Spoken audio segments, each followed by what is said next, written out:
என் அன்பு மகனே மகளே, சற்று நில். என்னைப் பார். நான் உன்னைத்தான் அழைக்கிறேன். நீ இன்று என்னோடு இந்த சிலுவை பாதையில் பயணிக்க வந்திருக்கிறாய். இது வெறும் 14 நிலைகளைக் கொண்ட ஒரு பக்தி முயற்சி மட்டுமல்ல, இது உன் வாழ்க்கை பயணத்தின், உன் போராட்டங்களின், உன் சிலுவைகளின் பிரதிபலிப்பு. இந்த உலகத்தில் நீ பல சுமைகளை சுமந்து கொண்டிருக்கிறாய் என்பதை நான் அறிவேன். ஏமாற்றங்கள், துரோகங்கள், நோய்கள், இழப்புகள், வறுமை, மனச்சோர்வு என உன் தோள்களை அழுத்தும் சிலுவைகள் எத்தனை எத்தனை! உன் ஒவ்வொரு கண்ணீர் துளியையும், ஒவ்வொரு வலியையும், ஒவ்வொரு சோர்வையும் நான் கண்டிருக்கிறேன். நான் உணர்ந்திருக்கிறேன். ஏனென்றால் நான் மனிதனாக பூமிக்கு வந்தபோது உன் அத்தனை பலிகளையும் என் சிலுவையில் சுமந்து கொண்டேன். இன்று நீ உன் சிலுவையை தனியாக சுமக்கவில்லை. நான் உன்னோடு இருக்கிறேன். உன் வலிகள் முடிந்துவிடும் இடத்தில் என் பலம் தொடங்குகிறது. நீ வீழ்ந்தால் உன்னை தூக்கிவிட நான் என் கரங்களை நீட்டிக் கொண்டிருக்கிறேன். உன் சோர்வை என் தோள்களில் ஏற்றிக் கொள்கிறேன். இந்த சிலுவை பாதை மரணத்தோடு முடிவதில்லை, இது உயிர்ப்பின் தொடக்கம். இருள் சூழ்ந்த கல்லறையை கடந்துதான் ஒளியான உயிர்ப்பு மலர்கிறது. உன் போராட்டங்களைக் கண்டு அஞ்சாதே என் மகனே மகளே. தயாரா? வா, என்னோடு நட. உன் சிலுவைகளை என் சிலுவையோடு இணைத்துச் சுமப்போம். நாம் இருவரும் சேர்ந்து நடக்கும் இந்த பயணம் உனக்கு புதிய பலத்தையும் நம்பிக்கையையும் வெற்றியையும் தரும். நான் உன்னோடு இருக்கிறேன். வா, நாம் செல்வோம். முதல் நிலை, இயேசு மரணத்திற்கு தீர்ப்பிடப்படுதல். என் அன்பு மகனே மகளே, இந்த உலகத்தின் முன் நான் குற்றவாளியாக நின்ற அந்த தருணத்தை ஒருமுறை நினைத்துப் பார். பொய் சாட்சிகளும் அநீதியான தீர்ப்பும் என்னை சூழ்ந்திருந்தன. நான் செய்த நன்மைகளுக்கு பதிலாக எனக்கு கிடைத்தது மரண தண்டனை. ஆனால் நான் கலங்கவில்லை. உலகம் உன்னை தவறாக புரிந்து கொண்டு உனக்கு எதிராக தீர்ப்பளிக்கும் போது நீ ஏன் சோர்ந்து போகிறாய்? உன் நேர்மையும் உன் உண்மையும் உனக்கு தெரிந்தால் போதும். நினைவில் கொள், சில நேரங்களில் உன் மௌனம் உன் வார்த்தைகளை விட வலிமையானது. உன் நீதியே உனக்காக பேசும். உலகம் உன்னை முடிந்துவிட்டது என்று தீர்ப்பெழுதும் போது அது என் பார்வையில் உனக்கான புதிய தொடக்கம். தைரியமாக இரு. அநீதியின் முன் தலை குனியாதே. நான் உன்னோடு இருக்கிறேன். இரண்டாம் நிலை, இயேசு சிலுவையை தோள் மேல் ஏற்றுக்கொள்ளுதல். என் அன்பு மகனே மகளே, இந்த இரண்டாம் நிலையை சற்று உற்றுப்பார்.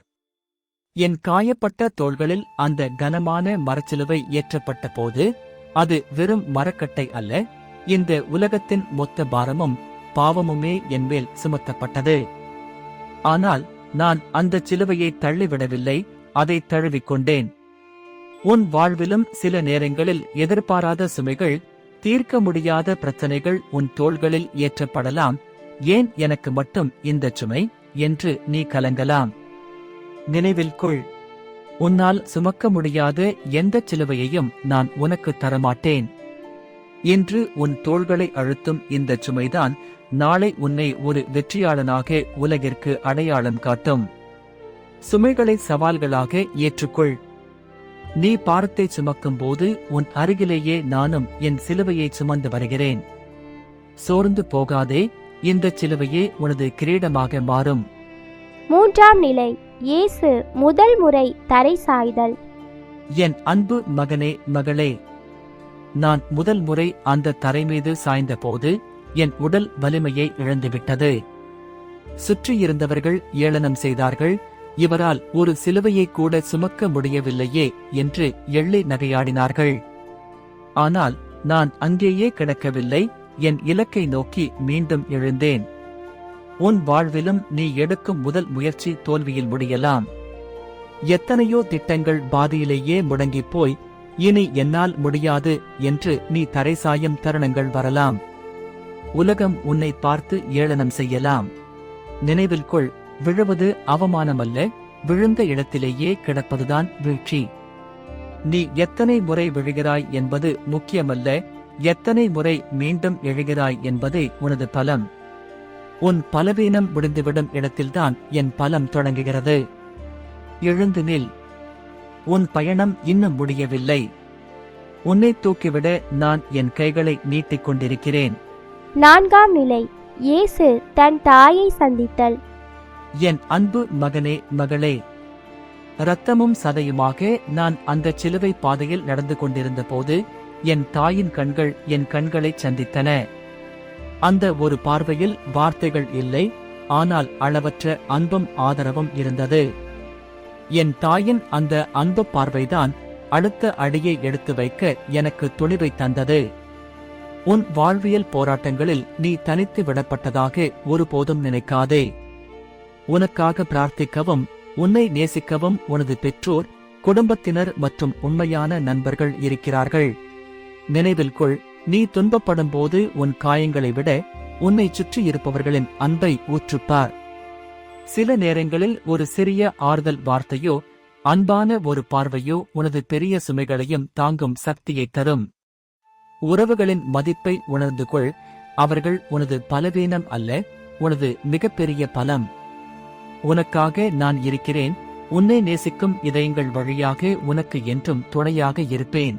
5ஆம் நிலை சீமோன் இயேசுவுக்கு உதவி செய்தல். என் அன்பு மகனே, மகளே, என் உடல் தளர்ந்து சிலுவையின் பாரம் என்னை முழுமையாக அழுத்திய அந்த நேரத்தில் ஒரு அந்நியன் என் சிலுவையை சுமக்க முன்வந்தான். சீமோன் என்ற அந்த மனிதன் தான் யார் என்றே தெரியாத எனக்காக தன் தோளை கொடுத்தான். அவன் கொடுத்த அந்த சிறிய உதவி என் பயணத்தை எளிதாக்கியது. உன் வாழ்விலும் சில நேரங்களில் போராட்டங்கள் உன் சக்திக்கு மீறியதாக இருக்கலாம். எல்லாம் என்னால் மட்டுமே முடியும் என்ற அகந்தையை விட்டுவிடு. உதவி தேவைப்படும் போது கேட்க தயங்காதே. அதேபோல் அடுத்தவர்கள் பாரத்தை சுமக்க முடியாமல் தவிக்கும் போது உன்னால் முடிந்த சிறிய உதவியை செய்ய முன்வருவதில் தயங்காதே. நினைவில் கொள், நீ பிறருக்கு செய்யும் ஒவ்வொரு உதவியும் நீ எனக்கு செய்யும் உதவியே. உலகில் தனித்து நின்று எதையும் சாதிக்க முடியாது. ஒருவருக்கொருவர் கரம் கொடுத்து நடக்கும்போதுதான் அந்த பயணம் அர்த்தமுள்ளதாக மாறும். பிறரின் பாரத்தை சுமப்பவனே உண்மையில் பலசாலியாகிறான். 6ஆம் நிலை வெரோனிகா இயேசுவின் திருமுகத்தை துடைத்தல். என் அன்பு மகனே, மகளே, இரத்தமும் வியர்வையும் தூசியும் என் முகத்தை மறைத்துக் கொண்டிருந்தன. நான் யார் என்று அடையாளம் தெரியாத அளவுக்கு என் முகம் சிதைக்கப்பட்டிருந்தது. அந்த பெருங்கூட்டத்தில் ஒரு பெண் மட்டும் பயமின்றி முன்வந்தாள். அவள் கையில் இருந்து ஒரு சிறிய துணி என் முகத்தின் வலியை மாற்றியது. அவள் காட்டிய அந்த சிறிய கருணை என் இதயத்தில் என்றும் அழியாத சுவடாக மாறியது. உன் வாழ்விலும் நீ பல போராட்டங்களில் காயப்பட்டு உன் அடையாளம் தொலைந்து நிற்பதாக உணரலாம். உலகம் உன்னை கண்டு கொள்ளாமல் கடந்து போகலாம். ஆனால் உனக்காக கண்ணீர் சிந்தவும் உன் காயங்களை துடைக்கவும் யாராவது ஒரு நபர் உன் அருகில் நிச்சயம் இருப்பார். நினைவில் கொள், நீயும் ஒரு வெரோனிக்காவாக மாற வாய்ப்பு கிடைக்கும் போது அதை தவறவிடாதே. ஒருவரின் கண்ணீரை துடைப்பது, ஒரு சிறிய புன்னகையை தருவது அல்லது ஒரு ஆறுதல் வார்த்தை சொல்வது, இவை அனைத்தும் மிகப்பெரிய சாதனைகளே. உன் சிறிய நற்செயல்கள் ஒருபோதும் வீண் போகாது. அவை பிறருடைய இதயத்தில் உன் அன்பின் அடையாளத்தை விட்டுச் செல்லும். அன்பே மிகப்பெரிய ஆயுதம். கருணையோடு இரு. 7ஆம் நிலை இயேசு 2ஆம் முறை தரை சாய்தல். என் அன்பு மகனே, மகளே, மீண்டும் அதே தரை, மீண்டும் அதே வலி. ஒருமுறை விழுந்து எழுந்த பின் மீண்டும் விழுவது எவ்வளவு வேதனையானது என்பதை நான் அறிவேன். சுற்றியிருப்பவர்கள் இனி இவரால் எழவே முடியாது என்று எள்ளி நகையாடினர். என் உடலும் உள்ளமும் முற்றிலுமாக தளர்ந்து போனது. ஆனால் என் இலக்கு என் கண்முன்னே இருந்தது. அதனால் நான் மீண்டும் எழுந்தேன். உன் வாழ்விலும் ஒருமுறை தோல்வியடைந்து மீண்டு வந்த பிறகு மீண்டும் ஒரு சறுக்கல் வரலாம். ஏன் எனக்கு மட்டும் மீண்டும் மீண்டும் இப்படி நடக்கிறது என்று நீ விரக்தியின் விளிம்பிற்கே செல்லலாம். எடுத்த முயற்சிகள் எல்லாம் தோல்வியில் முடிவதாக நீ நினைக்கலாம். நினைவில் கொள், மீண்டும் விழுவது பலவீனம் அல்ல, விழுந்த பின் எழ மறுப்பதே பலவீனம். ஒவ்வொரு முறை நீ விழும்போதும் உன் மன உறுதி இன்னும் அதிகமாக வேண்டும். தடைகள் உன்னை நிறுத்த அல்ல, உன்னை செதுக்கவே வருகின்றன. உன் சோர்வை உதறித்தள்ளு. உன்னால் முடியும் என்று நான் உன்னை நம்புகிறேன். தோல்விகளைக் கண்டு அஞ்சாதே, வெற்றியை நோக்கி இன்னும் ஒரு அடி எடுத்து வை. 8ஆம் நிலை எருசலேம் பெண்களுக்கு இயேசு ஆறுதல் கூறுதல். என் அன்பு மகனே, மகளே, நான் மரண அவஸ்தையில் இருந்த அந்த நேரத்திலும் எனக்காக அழுத பெண்களை பார்த்து, எனக்காக அழாதீர்கள், உங்களுக்காகவும் உங்கள் பிள்ளைகளுக்காகவும் அழுங்கள் என்றேன். என் வலியை விட மற்றவர்களின் எதிர்காலத்தை பற்றிய அக்கறையே என்னிடம் மேலோங்கி இருந்தது. உன் வாழ்விலும் நீ துன்பத்தில் இருக்கும்போது எனக்கு மட்டும் ஏன் இப்படி என்று சுயபரிதாபத்தில் மூழ்கிவிடாதே. உன் கவலைகளைத் தாண்டி உன்னைச் சுற்றி இருப்பவர்களின் தேவைகளையும் கவனி. நினைவில் கொள், அடுத்தவர்களுக்கு ஆறுதல் சொல்லும் மனப்பக்குவம் உனக்கு வந்துவிட்டால் உன் சொந்த துயரங்கள் உனக்கு சிறியதாக தோன்றும். பிறரின் கண்ணீரை துடைப்பதே உனது காயங்களுக்கு சிறந்த மருந்து. அன்போடு இரு, ஆறுதல் தரும் இதயமாக மாறு. 9ஆம் நிலை இயேசு 3ஆம் முறை தரை சாய்தல். என் அன்பு மகனே, மகளே, 3ஆம் முறையாக நான் விழுந்தபோது என் உடல் முற்றிலுமாக ஒத்துழைக்க மறுத்தது. எழுந்திருக்க இனி ஆற்றலே இல்லை என்ற நிலை. ஆனால் என் இலக்கை அடைய இன்னும் சில அடிகளே இருந்தன.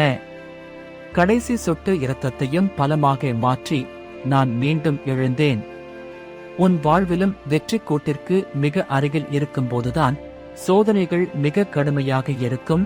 இனி என்னால் ஒரு அடியும் எடுத்து வைக்க முடியாது என்று நீ நிலைகுலைந்து போகலாம்.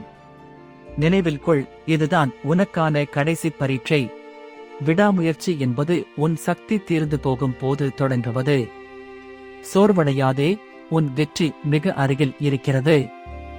நான் உனக்கு துணையாக இருக்கிறேன். எழுந்து நில், வெற்றி கனியை தொடும் வரை பின்வாங்காதே. 10ஆம் நிலை இயேசுவின் ஆடைகள் களையப்படுதல். என் அன்பு மகனே, மகளே, மக்களின் முன்னிலையில் என் ஆடைகள் களையப்பட்ட போது நான் மிகுந்த அவமானத்தை உணர்ந்தேன். என்னிடம் இருந்த கடைசி பொருளையும் இந்த உலகம் பறித்துக் கொண்டது. ஆனால் என் உள்ளத்தில் இருந்த தூய்மையையும் இறைத்தந்தையிடம் இருந்த நம்பிக்கையையும் அவர்களால் பறிக்க முடியவில்லை. வெளிப்புற தோற்றத்தை விட உள்ளத்தின் உறுதியே மேலானது என்பதை அன்று உலகுக்கு காட்டினேன். உன் வாழ்விலும் உன்னை பற்றி தவறான வதந்திகள் பரப்பப்படலாம், உனது கௌரவம் குலைக்கப்படலாம், அல்லது உனக்கு சொந்தமானவை பறிக்கப்படலாம். அத்தகைய நேரங்களில் நீ நிர்வாணமாய் நிற்பதாக உணரலாம்.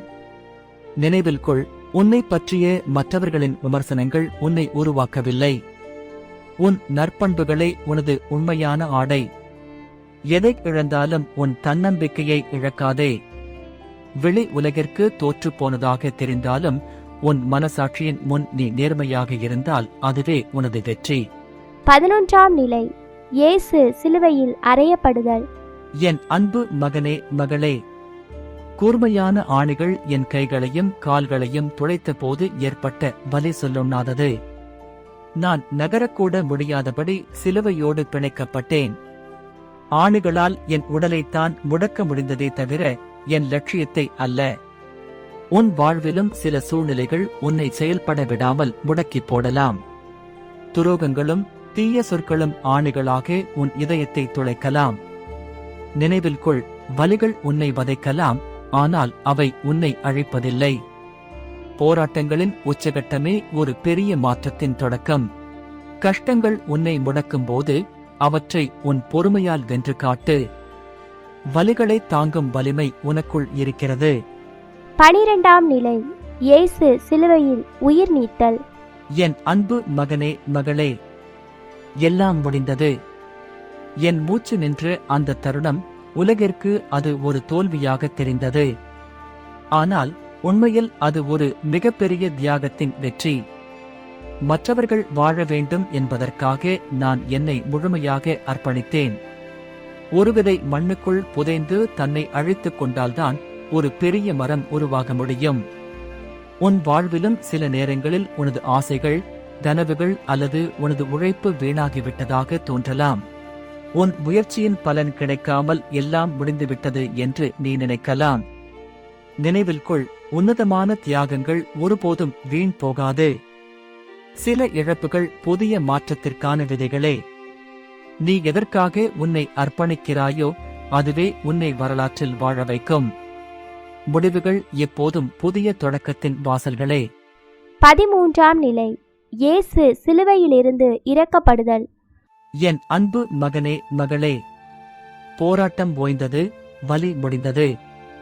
இரத்தமும் சதையுமாக இருந்த என் உடல் என் தாயின் மடியில் கிடத்தப்பட்டது. அது ஒரு அமைதியான தருணம். புயலுக்குப் பின் ஒரு அமைதி வரும் என்பதற்கு என் நிலையை ஒரு சாட்சியாகப் பார். உன் வாழ்விலும் தொடர்ச்சியான போராட்டங்களால் நீ களைத்துப் போய் இருக்கலாம். எல்லாம் முடிந்துவிட்டதோ என்ற வெறுமை உன்னை சூழலாம். நினைவில் கொள், ஓய்வு என்பது தோல்வியல்ல, அது அடுத்த பெரிய பயணத்திற்கு உன்னை தயார்படுத்தும் ஒரு இடைவேளை. இப்போது நீ அமைதியாக இருப்பது போல் தெரிந்தாலும் உனக்குள் ஒரு பெரிய மாற்றம் நிகழ்ந்து கொண்டிருக்கிறது. அமைதி கொள், கர்த்தர் உனக்காக பெரிய காரியங்களை செய்யப் போகிறார். 14ஆம் நிலை. இயேசு கல்லறையில் அடக்கம் செய்யப்படுதல். என் அன்பு மகனே, மகளே, ஒரு பெரிய கல்லை உருட்டி என் கல்லறையை மூடினார்கள். வெளிச்சமே இல்லாத அந்த இருண்ட அறைக்குள் நான் வைக்கப்பட்டேன். உலகம் எல்லாம் முடிந்தது என்று கைதட்டியது. ஆனால் அந்த இருள்தான் விடியலுக்கான கருவறை என்பதை அவர்கள் அறியவில்லை. உன் வாழ்விலும் இன்று எல்லா பக்கமும் கதவுகள் அடைக்கப்பட்டு இருளில் இருப்பது போல் நீ உணரலாம். நீ எடுத்த முயற்சிகள் எல்லாம் மண்ணோடு மண்ணாகி புதைந்து விட்டதாக நீ நினைக்கலாம். நினைவில் கொள், நீ இன்று புதைக்கப்படவில்லை, விதைக்கப்பட்டிருக்கிறாய். இருள் சூழ்ந்திருந்தால்தான் விடியல் பிரகாசமாக இருக்கும். உன் தோல்வி எனும் கல்லறையை உடைத்துக் கொண்டு நீ மிகப்பெரிய வெற்றியாளனாக உயிர்த்தெழுவாய். பொறுமையோடு காத்திரு, உனது விடியல் மிக அருகில். இயேசுவே, உமது சிலுவை பாதையில் இன்று எங்களையும் உம்மோடு அழைத்து சென்றதற்காக உமக்கு நன்றி கூறுகிறோம். நீர் பட்ட ஒவ்வொரு வலியும், நீர் சிந்திய ஒவ்வொரு சொட்டு இரத்தமும் எங்களுக்காகவும் எங்கள் மீட்பிற்காகவும் என்பதை நாங்கள் இன்று ஆழமாக உணர்கிறோம். இந்த தியானத்தின் வழியாக நாங்கள் கற்றுக்கொண்ட பாடங்களை எங்கள் வாழ்வில் கடைபிடிக்க அருள் தாரும். ஆண்டவரே, இன்று எங்கள் மனதை பாரமாக்கி கொண்டிருக்கும் அத்தனை கவலைகளையும் பயங்களையும் உமது சிலுவையின் அடியில் வைக்கிறோம். கல்லறை ஒரு முடிவல்ல, அது உயிர்ப்பின் வாசல் என்பதை நாங்கள் நம்புகிறோம். எங்கள் வாழ்வில் இருண்ட காலங்கள் மறைந்து உமது உயிர்ப்பின் ஒளி எங்கள் வாழ்வில் பிரகாசிக்கட்டும். உமது எல்லையற்ற அன்பும் பாதுகாப்பும் எப்போதும் எங்களோடு இருக்கட்டும். உமது திருவுளத்தின்படி எங்கள் வாழ்வை அமைத்துக்கொள்ள எங்களை முழுமையாக உம்மிடம் அர்ப்பணிக்கின்றோம். ஆமேன்.